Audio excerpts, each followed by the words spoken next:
الله ربي والإسلام ديني ومحمدا رسول الله ويقيني. Insya Allah semua yang hadir ini adalah orang-orang yang selamat dari neraka sakor. Masalakakum fi sakor, kenapa kalian masuk neraka sakor? Apa jawab mereka? Lam naku minal musallin, kami masuk neraka sakor karena tidak sholat. Ustaz Somad, saya ini sudah tidak sholat Pak Ustaz. Umurmu berapa? 40 tahun Pak Ustaz. Tobatnya kapan? Baru tadi pagi. Mudah-mudahan diampunkan Allah semua silap salah dosanya. Adapun sholat-sholat yang lalu diqadanya, sepakat 4 mazhab. Hanafi paling tua, Maliki nomor 2, Syafi'i nomor 3, Hambali nomor 4 mengatakan sholat yang lalu mesti diqadha, mesti diganti. Makanya kalau kita mau selamatkan anak-anak muda kita, remaja kita, remaji kita, kita ingatkan dia sholat. Kamu kenapa nggak sholat? Bapak saya nggak sholat. Oh, anak bapak kencing berlari, anak kencing maraton. Kita semua akan mati, masuk ke liang lahat, dimakan cacing tanah. Tapi Allah Maha Kuasa, kita akan bangkit. Innama amruhu idza arada syai'an ay yaqula lahu kun fayakun. Kita akan bangkit di padang mahsyar. Dan yang pertama kali ditanya adalah, what is your name? Bukan kumaha atuh dama. Bukan itu pertanyaannya. Yang ditanyakan adalah sholat. Sholatuhu, sholatnya.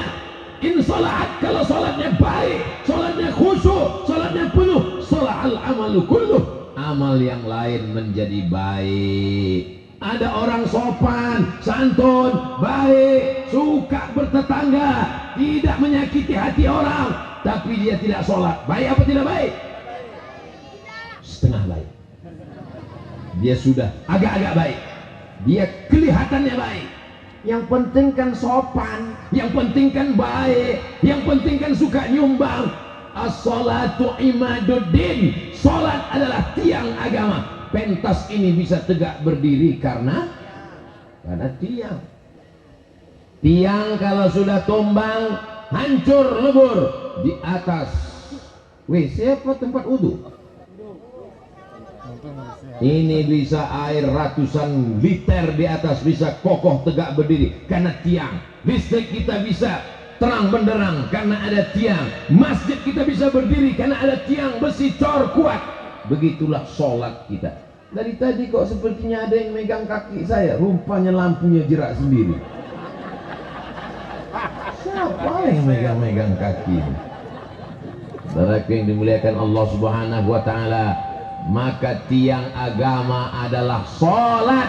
Kalau sampai sholat tidak lagi ditegakkan, hancur negeri kita ini. Alhamdulillah masih ada pemimpin-pemimpin kita yang sholat. Bapak Kapolsek sholat, tentara sholat, semua yang ada di sana sholat. Tak usah senyum, tak kelihatan. Siapa yang tidak sholat? Suami yang tidak sholat, istri yang tidak sholat. Mohon maaf, jangan tersinggung. Janji? Istri yang punya suami tidak sholat, berarti selama ini dia satu tempat tidur dengan babi hutan. Kalau ada suami yang tersinggung, berarti dia, bukan saya yang ngomong. Mudah-mudahan selesai tausiah ini yang gak sholat jadi sholat. Istri-istri yang selama ini diperintahkan suaminya disuruh sholat, Ustaz Somad, jangan nangis. Suami saya gak sholat. Kenapa kau nikah sama dia? Saya pun juga dulu gak sholat.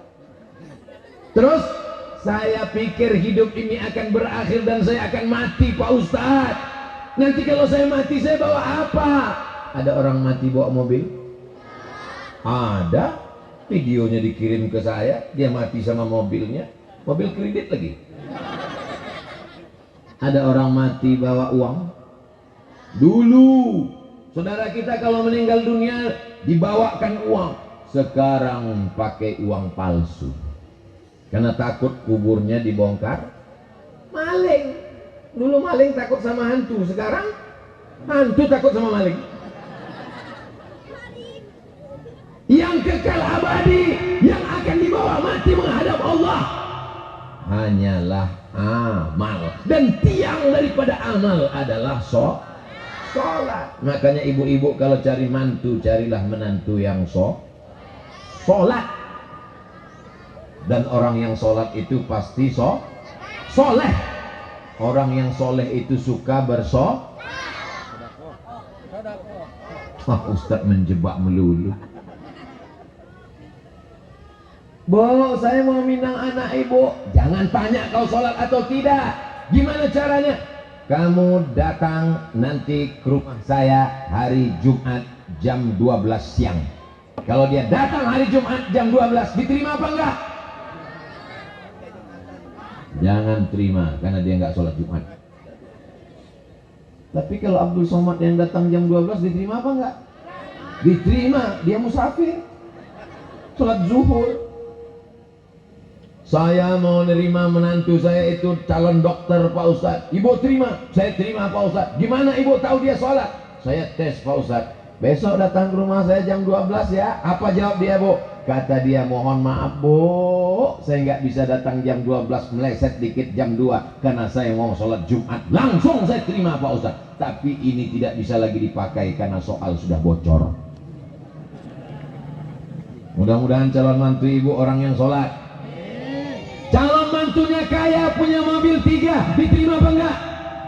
Diterima. Orangnya ganteng, putih, rambutnya ikal pirang, diterima apa enggak? Diterima, tapi enggak sholat. Jangan terima dia. Kenapa? Kan yang kekal abadi. Sedang Allah aja dia bohongi. Allah yang menghidupkan dia, Allah yang memberi dia rezeki, Allah yang membuat dia ada di dunia, dikhianatinya. Apalagi anakmu, Beb. Sedang Allah aja dia khianati, apalagi kamu. Maka tiang pertama yang menjadi standar adalah sholat. Emangnya Ustadz ngomong begini kami ini nggak sholat? Karena mereka ini sholatlah maka datang pada malam hari ini. Betul? Kalau nggak sholat nggak mungkin dia datang, nggak mungkin dia kenal Ustadz Abdul Somad. Buktinya saya masuk ke pedalaman di kampung, saya angkat tangan, apa kabar Pak? Dia cuek aja, dia nggak kenal sama Ustadz Somad. Kenapa? Dia nggak sholat. Insya Allah semua yang hadir ini adalah orang-orang yang selamat dari neraka sakor. Masalakakum fi sakor. Kenapa kalian masuk neraka sakor? Apa jawab mereka? Lam naku minal musallin. Kami masuk neraka sakor karena tidak sholat. Ustadz Somad, saya ini sudah tidak sholat Pak Ustadz. Umurmu berapa? 40 tahun Pak Ustadz. Tobatnya kapan? Baru tadi pagi. Mudah-mudahan diampunkan Allah semua silap salah dosanya. Adapun sholat-sholat yang lalu diqadanya, sepakat 4 mazhab. Hanafi paling tua, Maliki nomor 2, Syafi'i nomor 3, Hambali nomor 4 mengatakan sholat yang lalu mesti diqadha, mesti diganti. Makanya kalau kita mau selamatkan anak-anak muda kita, remaja kita, remaji kita, kita ingatkan dia sholat. Kamu kenapa nggak sholat? Bapak saya nggak sholat. Oh, anak bapak kencing berlari, anak kencing maraton. Kenapa anak-anak ini bisa datang ke masjid? Karena bapaknya membawa dia ke masjid. Maghrib tadi ramai, ramai. Isya'nya ramai, ramai. Dari maghrib ke isya' ada ngaji baca Quran di masjid. Saya kalau mau buat pengajian di masjid, saya buat setelah maghrib. Kecuali malam ini karena kita kajian khusus. Tapi kalau kajian di masjid, Ustadz Somad bisa datang ke masjid kami? Bisa, insya Allah. Waktunya Pak Ustadz habis maghrib. Kenapa Ustadz buat pengajian habis maghrib? Supaya jamaah paling tidak sholat 2 kali, sholat maghrib dan sholat Isya. Kalau dibuat pengajian setelah Isya, ustadznya datang, jamaahnya belum datang. Diumumkan di masjid, kepada semua jamaah harap datang ke masjid, ustadz sudah nunggu setengah jam. Tapi kalau sholat maghrib, insya Allah orang datang semua. Hayya 'alas shalah.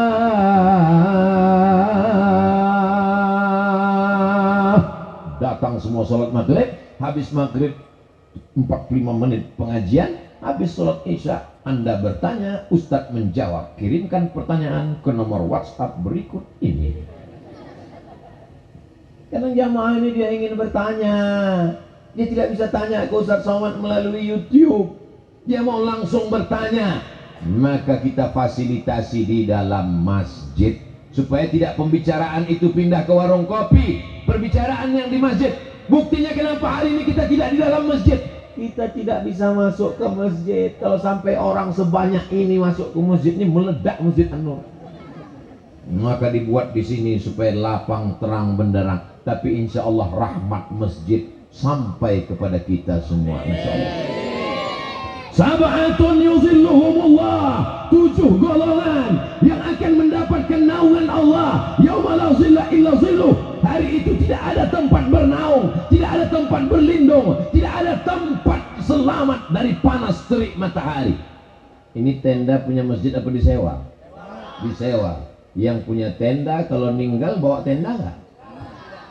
Penyewaan tenda, mati nggak bawa tenda. Tapi ada orang yang di padang mahsyar dapat tenda, yang lain kepanasan, tenggelam dengan keringatnya sampai mata kaki, sampai ke betis, sampai ke lutut, sampai ke pinggang, sampai ke dada, sampai ke leher, tenggelam. Tapi ada orang yang di padang mahsyar tenang, adem, ayam, tentram. Kenapa? Karena dia dapat lindungan. Siapa itu? Rajulun qalbuhu mu'allaqun fil masajid. Orang yang hatinya tergantung di, kok di mall? Ada orang yang hatinya tergantung di masjid. Dia jadi polisi, dia jadi tentara, dia jadi TNI, tapi hatinya di. Beda kalau orang dalam masjid hatinya di mall. Begitu salam, assalamualaikum warahmatullahi wabarakatuh, assalamualaikum warahmatullahi wabarakatuh. Karena badannya di masjid, hatinya. Hidup ini tergantung hati. Ala fil jasadi mudghah, ketahuilah di dalam dirimu, di dalam badanmu, di dalam tubuh ada segumpal. Idza salahat, kalau yang segumpal ini baik, maka dia menjadi baik. Dari ujung rambut sampai ujung kaki menjadi baik. Yang segumpal itu berada di dalam masjid. Kenapa? Allah bisa karena biasa. Dari kecil sudah dibiasakan. Subuh ke masjid, zuhur ke masjid, asar ke masjid, isya ke masjid, Jumat ke masjid, duha ke masjid, tahajud ke masjid. Insya Allah inilah anak-anak kita yang nanti akan mendapatkan naungan di padang mahsyar, insya Allah. Bapak ibunya juga dapat, karena bapak ibunya memberikan fasilitas. Ada anak di kampung ini yang dipanggil oleh pengurus masjid pakai mikrofon, kepada bapak fulan jemput anaknya ke masjid karena hujan lebat. Anak-anak yang lain tidak ke masjid. Satu anak ini dipaksa ke masjid, satu-satunya murid yang sampai ke masjid. Inilah yang sedang membawa saya hari ini tausiah ke kampung. Suka resmi. Oh, dia suka yang resmi-resmi. Yang nggak resmi dia nggak suka. Jadi saya ketemu dengan orang yang biasa ngurus band. Tahu band? Bukan mobil. Mengurus band. Pergi ke sana dengan artis show ke sana, lupa dengan akhirat. Dia pikir akan hidup kekal abadi. Sampai akhirnya saya tanya, gimana ceritanya Bapak taubat? Ketika saya sedang berada di atas pentas Pak Ustadz, setelah 6 bulan meninggalkan rumah, tur Sumatera, dari Aceh turun ke Medan, turun ke Riau, turun ke Padang, turun ke Jambi, turun ke Palembang. Akhirnya di tengah pentas itu saya mendengar suara azan maghrib. Allahu Akbar, Allahu Akbar.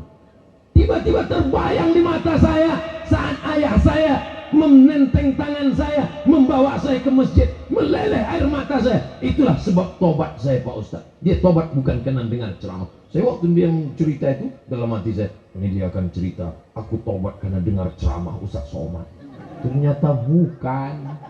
Dia bertobat karena ingat dulu bapaknya membawa dia ke masjid. Akhirnya dia lupa, akhirnya dia lalai, akhirnya dia sibuk, hanyut dengan dunia. Dia tahu kembali jalan pulang karena kenangan dengan orang tua yang luar biasa. Maka bawalah anak ke masjid. Kita tidak bisa suruh anak kita ke masjid, ke masjid, ke masjid, ke masjid. Itu udah azan, pergi ke masjid. Bapak nggak ke masjid, bapak sudah dewasa. Tidak bisa. Mereka bukan kambing yang kita pukul. Mereka adalah manusia. Mereka meniru, mereka mengikut. Dari mulai gaya bicara kita, sampai cara kita pakai kain, sampai cara kita pakai peci. Kalau miring peci bapaknya, anaknya lebih miring sampai ke telinga. Maka alhamdulillah, saya yakin dan percaya anak-anak yang hari ini, malam ini ke masjid sabar mendengarkan tausiah, ini karena bapak dan ibunya membiasakan diri ke masjid, insyaallah. Amin. Kami yang perempuan ini gimana kalau ke masjid, Pak Ustaz? Katanya nggak boleh ke masjid. Di zaman Nabi, kata Nabi, lebih baik di dalam tempat yang sempit, di dalam rumah. Di dalam rumah ada kamar, di dalam kamar ada tempat, lebih baik. Tapi ada pula hadis lain mengatakan, sebaik-baik sop laki-laki di depan, sebaik-baik sop perempuan di belakang. Hadisnya sahih. Sebaik-baik sop laki-laki di depan, sebaik-baik sop perempuan di belakang. Artinya apa? Ada nggak perempuannya? Ada, maka diatur sopnya.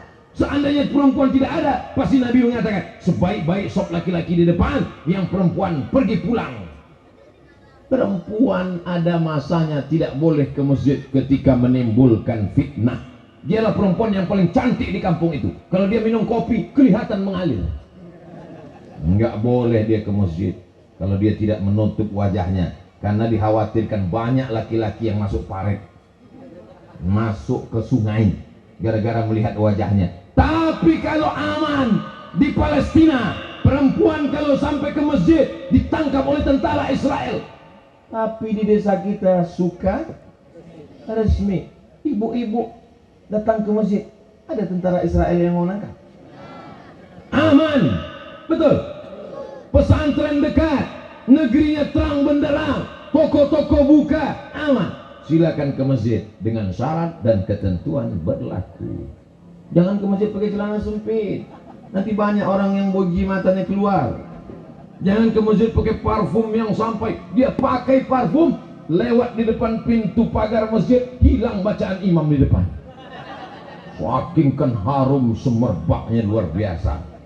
Sekedar untuk menghilangkan bau badan nggak apa-apa. Jangan gara-gara ceramah Abdul Somad dipotong, jangan pakai parfum. Oh, akhirnya dia lewat semuanya pingsan. Islam itu bukan mengajarkan kita yang bau-bau, yang busuk-busuk. Man akala basolan, siapa yang makan bawang merah, au sauman, makan bawang putih, falyatazil masjidana, jangan dekat-dekat dengan masjid kami.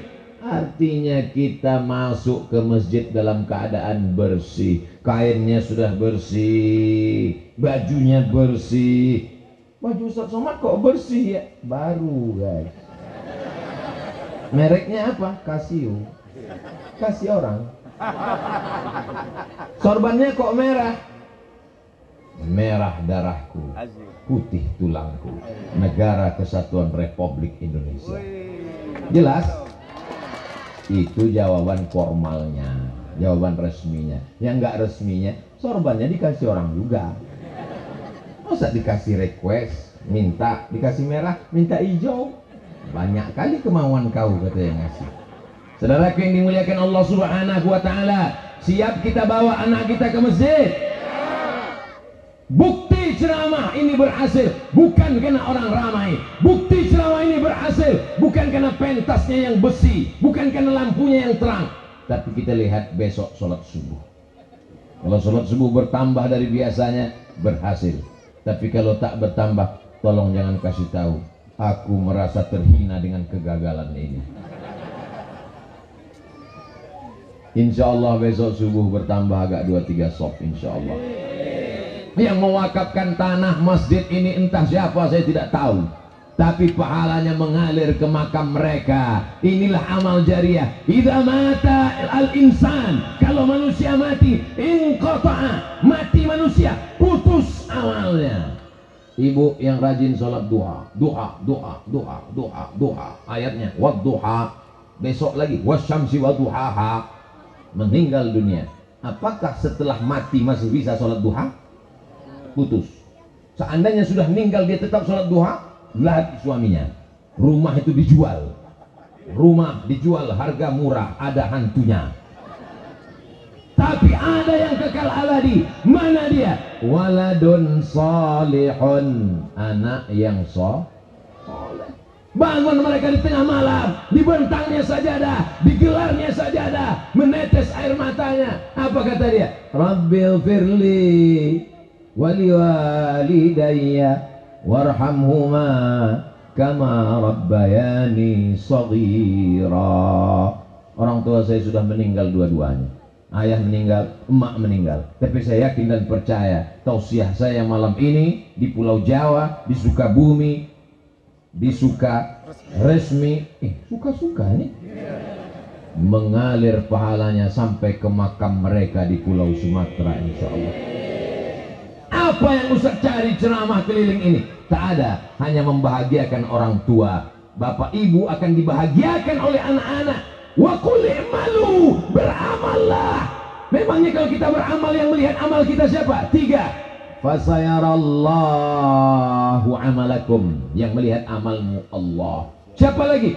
Wa rasuluhu, Rasulullah sallallahu alaihi wal mu'minun, Allah, Rasul, mukminun, orang siapa yang dimaksud orang beriman yang melihat amal kita? Dalam tafsir Ibnu Katsir dikatakan, yang melihat amal kita orang beriman adalah almarhum almarhumah. Ini sholat anakmu, ini anakmu jadi imam, ini anakmu tausiah, ini anakmu sedekah, ini anakmu datang pengajian. Kita di dalam liang lahat dikirimkan gambar berita tentang mereka. Tapi kalau kita sudah mati, dikirimkan berita anak kita, anakmu sedang sakau, anakmu yang kedua LGBT, anakmu yang keempat mabuk, anakmu yang kelima entah kenapa hilang dia dari peredaran. Insya Allah ketika kita mati, kita akan melihat dengan mata kepala kita amal anak-anak kita itu baik semuanya insya Allah. Berkat Sayyidina wa Maulana Muhammad sallallahu alaihi ala Muhammad sallallahu alaihi wasallam, sallallahu ala Muhammad sallallahu alaihi wasallam. Ya Nabi salam alaika, ya Rasul salam alaika, ya Habibi salam alaika, salawatullah alaika. Sayang kepada Nabi Muhammad? Sayangkah kita kepada Nabi Muhammad? Buktinya mana? Orang yang hanya mengucapkan sayang cinta, tak ada bukti, berarti kalau tak gombal gembel. Mana buktinya kau sayang kepada Nabi Muhammad? Nih bukti sayang kepada Nabi Muhammad, warisannya dijaga. Nabi Muhammad tidak meninggalkan kerajaan. Bapak ibu yang pergi umrah ke kota Madinah, ada melihat kursi Nabi Muhammad dari emas? Ada melihat istana Nabi Muhammad yang menjulang tinggi? Tidak ada. Raja Fahad ada istananya di Jabal Abi Qubais. Ada raja-raja Saudi Arabia. Muhammad sallallahu alaihi wasallam tidak meninggalkan apa-apa. Yang ditinggalkannya mana? Nih warisannya masjid. Sampai hari ini masjidnya masih tetap terjaga. karpetnya masih tetap terbentang, jendelanya hebat besar, tidak pakai jeruji besi, menunjukkan aman, tak ada maling. Betul? Masya Allah, tabarakallah. Ini semuanya adalah umat Muhammad sallallahu alaihi wasallam. Tak tahu kita entah dari mulut yang mana doa itu terkabul, terketuk pintu langit. Mereka meminta doa, masukkan Ustaz Abdul Somad ke dalam surga. Abdul Somad masuk surga bukan karena ibadahnya, tapi Abdul Somad masuk surga karena doa orang beriman. Di dalam sholat itulah kita sedang mendoakan saudara kita. Mana ada saya doakan orang dalam sholat? Ada. Mana dia? Assalamu alayka ayyuhan nabiyyu. Salam dari Sukaresmi sampai ke Masjid Nabawi untuk Nabi Muhammad sallallahu alaihi wasallam. Setelah Nabi Muhammad dapat salam, assalamu alayka ayyuhan nabiyyu wa rahmatullahi wabarakatuh, baru semua kita dapat salam, wassalamu alayna wa ala ibadillahis sholihin. Syahadat kita diulang satu hari berapa kali? Tahiyatul masjid, asyhadu an la ilaha illallah wa asyhadu anna muhammadan Rasulullah. Qabliyah subuh, asyhadu an la ilaha illallah wa asyhadu anna muhammadan Rasulullah. Salat subuh, salat duha, qabliyah zuhur, salat zuhur, ba'diyah zuhur, qabliyah asar, salat asar, qabliyah maghrib, salat maghrib, ba'diyah maghrib, qabliyah isya, salat isya, ba'diyah isya, salat tahajud, salat witir. Syahadatnya diulang sampai pada akhirnya dia mati dalam mengucapkan la ilaha. Orang yang tidak sholat tidak akan mungkin dia husnul khatimah. Susah dia mengucapkan la ilaha illallah. Bolak-balik Ustaz Kiai Ajengan datang berbisik ke telinganya, la ilaha illallah. Yang menang Real Madrid apa Barcelona? La ilaha illallah. Gimana kelanjutan drama Korea? Apa yang sering kau lihat? Apa yang sering kau pikirkan? Apa yang sering kau tonton? Apa yang sering kau lakukan? Itulah yang akan kau ucapkan nanti ketika mati. Doakan Abdul Somad saat mati mengucapkan la ilaha illallah. Ini anak-anak kita. Kalian dulu waktu kecil diazankan, betul? Kok tahu? Mereka tahu karena dia melihat adiknya saat lahir diazankan oleh bapaknya. Kepala diletakkan di lengan sebelah kiri supaya telinga sebelah kanan. Kalau kepala di sebelah kiri berarti telinga sebelah kanan yang dekat dari mulut bapaknya. Bapaknya pun azan. Allahu Akbar, Allah. Nangis bapaknya. Mertuanya nanya, kamu kok nangis? Ini baru pertama kali azan, Pak. Saking groginya, habis hayya alal falah, as-salatu khairum minan naum. Kata bapaknya, itu untuk azan subuh, bodoh. Saudara yang dimuliakan Allah Subhanahu wa taala, ketika lahirnya dibisikkan la ilaha illallah, dan ketika matinya juga dibisikkan la ilaha illallah. Setelah masuk ke liang lahat, ditanam, diratakan kuburnya, lalu kemudian mereka di atas berdoa, ya fulan ibni fulanah, kalau kau nanti didatangi oleh malaikat mungkar nakir bertanya, marabbuka, Allah, man nabiyuka, Muhammad sallallahu alaihi wasallam, ma qiblatuka, Al-Ka'bah, man imamuka, Al-Quran, man ikhwanuka, Al-Muslimun wal Mu'minun. Siapa Tuhanmu? Allah. Siapa nabimu? Muhammad sallallahu alaihi wasallam. Apa kiblatmu? Ka'bah. Siapa imammu? Al-Quran. Siapa saudaramu? Orang yang beriman. Oh, kalau gitu nggak perlu sholat Pak Ustaz. Terus dihafal aja kunci jawabannya. Kau pikir ini SNMPTN, seleksi nasional masuk perguruan tinggi? Yusabbitullahu alladhina amanu bil qawli tsabit. Allah akan kokohkan ucapannya sesuai dengan amalnya. Orang yang selamat dari azab kubur adalah orang yang sholat. Dan orang yang sholat itu akan menjadi soleh. Makanya ibu bapak kalian ketika kalian dalam kandungan, yang mereka doakan adalah Rabbi habli minas sholihin. Mudah-mudahan semuanya soleh, amin. Ada satu ibu-ibu nggak ngucapkan amin. Ibu kok nggak ngucapkan amin? Doa saya sudah makbul Pak Ustaz. Kok ibu tahu? Nama suamiku soleh, tapi nggak pernah ke masjid. Pak Ustaz jangan ngomong gitu. Ada soleh di sini tersinggung. Berarti betul nggak ke masjid. Dipanggil 1 hari 5 kali, nggak mau ke masjid. Diadakan sarapan pagi pakai kopi, nggak juga mau ke masjid. Sampai akhirnya dia tidak ke masjid, tapi dibawa ke masjid. Kenapa? Sholat jenazah. Selama ini sombong, angkuh, nggak mau di belakang imam, nggak mau jadi makmum. Imamnya baik, imamnya nggak marah. Selama ini kau nggak mau jadi makmum, nggak apa-apa. Sekarang kau letakkan di depan imam, jadi jenazah. Kalau dia laki-laki, di kepalanya. Ini kepalanya, di situ nanti kalian jadi imam.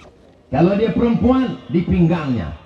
Yang paling afdal kalau meninggal, yang jadi imam adalah anak-anaknya. Mudah-mudahan kalian nanti menjadi imam. Kepada jamaah sekalian, yang paling afdal menjadi imam untuk almarhum inilah anaknya. Kepada anaknya dipersilakan untuk maju. Nggak ada yang maju. Kepada anaknya dipersilakan maju. Nggak ada yang maju. Kepada anaknya dipersilakan maju. Nggak ada yang maju. Nomor teleponnya ada pas di telepon. Ini bapakmu meninggal, biar aja, emang penting. Dilahirkan meregang nyawa, dihamilkan 9 bulan 10 hari. Di Sukaresmi hamil masih 9 bulan 10 hari. Itu yang resmi Pak Ustaz. Disusukan selama 2 tahun, mengalir darah ibu dalam badannya. Ibu tidak minta apa-apa, ibu tidak membelikan mobil yang mewah, ibu tidak mau dibelikan rumah yang besar. Tapi kalau dikasih nggak apa-apa. Yang ibu inginkan hanya sholatkan jenazahku, nak. Pesankan itu ke mereka. Aku tidak ingin kau jadi orang kaya tapi sombong. Betul? Aku tidak mau kau menjadi pejabat tapi tidak kenal Allah. Betul? Nasihat Ustaz mungkin tidak masuk ke telinganya, tapi kata-kata ibu, aku cuma minta satu, nak. Saat aku mati nanti kau yang mensolatkan jenazahku, kau yang menurunkan jenazahku ke liang lahat, kau yang meletak aku di dalam lubang tanah, bukakan kain penutup wajahku, tempelkan telinga, tempelkan hidungku ke tepi dinding liang lahat, ambil bongkahan-bongkahan tanah, bulat-bulatkan untuk menyangga pundakku. Setelah itu kau rapatkan, di atas kau doakan itu, kau bacakan talqinku, kau kirimkan aku Al-Fatihah untuk almarhum almarhumah ayah dan ibu. Al-Fatihah. Kau bawa anak istrimu berziarah membacakan ayat-ayat Al-Quran. Wa in khatimul Quran, kalau dikhatamkannya satu Al-Quran dari Al-Fatihah sampai Anas, fahuwa hasanun, kata Imam Nawawi dalam Al-Azkar, bagus. Andai tidak sanggup, bacakan Yasin. Mudah-mudahan anak-anak kita bisa baca Yasin, amin. Ini sekarang anak-anak petantang petenteng pulang dari kota ke kampung mau ziarah, pakai baju hitam, celana hitam, baju hitam, sendal hitam, man in black, mau ziarah kubur, petantang petenteng, handphone hitam semua, rupanya habis baterai. Sampai di pemakaman langsung buka, langsung cari Quran digital. Mana Quran digital kok hilang? Oh, dapat Quran digital, langsung cari surat yang ke-36, langsung dapat Yasin, langsung cari suara. Mohon maaf Pak, mohon maaf Ma, lagi sibuk nggak sempat baca Yasin, dengarkan aja sendiri. Hari ini kita boleh tertawa, tapi anak-anak ini kalau tidak kita ajarkan baca Quran, tidak kita bawa ke masjid, apa yang diucapkan Abdul Somad hari ini bisa terjadi kepada diri kita. Betul? Na'udzubillah. Kalau Ustaz Abdul Somad mati, anak-anakku dari Sukaresmi mau nggak bacakan Al-Fatihah untuk Ustaz Somad? Masya Allah. Jangan dulu Pak Ustaz, masih ada jadwal 2 hari lagi Pak Ustaz. Setelah itu terserah Pak Ustaz, lo mau mati-mati lah. Jamaah yang dimuliakan Allah Subhanahu wa Ta'ala, Siap kita jaga sholat berjamaah? Assalamualaikum. Betul kiblat di sana? Masih yang lama? Assalamualaikum warahmatullah. Assalamualaikum warahmatullah. Sukaresmi ini di bukit, di gunung atau di laut? Dingin. Memang tiap hari dingin? Bukan karena lantainya basah. Assalamualaikum warahmatullah. Assalamualaikum warahmatullah. Nabi menghadap ke jamaah. Lalu Nabi bertanya, asyahidun fulan. Si fulan mana, kenapa tidak ke masjid? Asyahidun fulan. Si fulan mana, kenapa tidak ke masjid? Asyahidun fulan. Si fulan mana, kenapa tidak ke masjid? La uharriqanna alaihim buyutahum. Mereka yang tidak ke masjid, ku bakar nanti rumahnya. Nabi tidak ada membakar. Nabi itu lembut, rahmatan lil. Nabi lembut, Nabi baik. Tapi dalam masalah sholat berjamaah, kalau sampai masjid kosong, istahwazat alaihimus syayatin. Satu kampung itu kerasukan setan. RT-nya kerasukan setan, RW-nya kerasukan setan, kadusnya kerasukan setan, kadesnya kerasukan setan, gara-gara meninggalkan sholat berjamaah. Saya pernah ceramah ke masjid. Saya lihat di masjid itu cuma terdiri dari dua golongan, 7 ke bawah, 70 ke atas. Yang satu nggak bergerak-gerak, khusyuk. Yang satu bergerak nggak berhenti-berhenti. Lalu saya tanya, yang anak-anak mudanya kemana? Sudah diambil warnet. Yang perempuannya di mana? Dibawa pacarnya. Ibu-ibunya kemana? Diambil drama Korea. Bapak-bapaknya kemana? Nonton bola. Jadi di masjid itu tinggal dua golongan yang sangat mengkhawatirkan. Kalau ada orang tua ke masjid, wajar.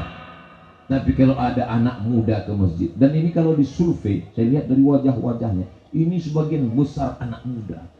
Ini menunjukkan Sukaresmi ini akan aman dari pergaulan bebas. Amin. Aman dari narkoba, insya Allah. Amin. Ustadz, yang datang ini memang nggak pakai narkoba, yang make nggak datang. Jangan bangga dengan orang yang ramai majelis taklim. Jangan senang dulu dengan yang ramai di masjid. Kenapa? Karena yang belum terbuka hatinya masih banyak. Tapi kita tidak tunjuk orang neraka. Hei, penghuni neraka jahanam. Kita tarik mereka ke masjid. Kalau ada tetangga depan rumah nggak pernah ke masjid, nggak pernah yasinan, nggak pernah tahlilan, yang jahat itu bukan dia. Yang jahat adalah kita. Kenapa tidak mengajak dia ke jalan Allah? Ud'u ila sabili rabbik. Ajak mereka ke jalan Allah. Caranya lembut. Kamu kok nggak pernah tahlilan? Kamu kok nggak pernah ke masjid? Ayo kita ke masjid. Aku nggak mau ke masjid. Nggak apa-apa. Nanti kalau kau mati, kubur jenazah sendiri ya. Namanya self service. Melayani diri sendiri. Mandi sendiri, kain kapan sendiri, kubur sendiri, jadi hantu sendiri.